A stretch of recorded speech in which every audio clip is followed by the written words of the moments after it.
Hey everyone, Delve here. Today I'm going to bring you a Tainted Cain guide.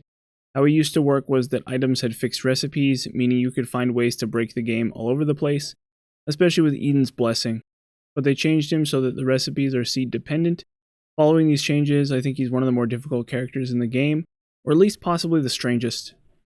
The way I see it, you have more or less two choices. You can either try to fish for powerful items, or try to accumulate a lot of decent items. The first is going to be difficult because it means you will have fewer items overall, especially in the short term.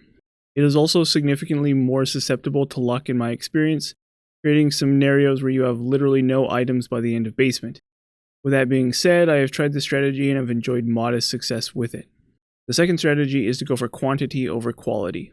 For that purpose, I recommend going for items that increase your damage but aren't extremely powerful. Items like Torn Photo, Pentagram, Seraphim, etc.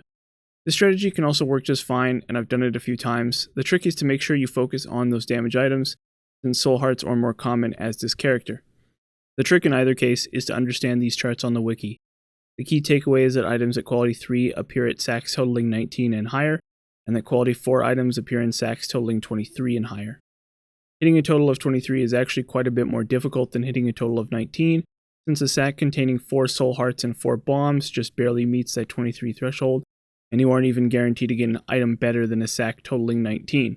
So starting out a run, especially if you're going for a sack totals of 19, I recommend stuffing most pickups into the sack since you want to start fishing for an item as soon as possible. In either case, I would recommend saving regular coins since using them in shops is probably more efficient than putting them in the sack. Starting next to a library can also be a really easy way to get a strong start. Also look out for lucky pennies.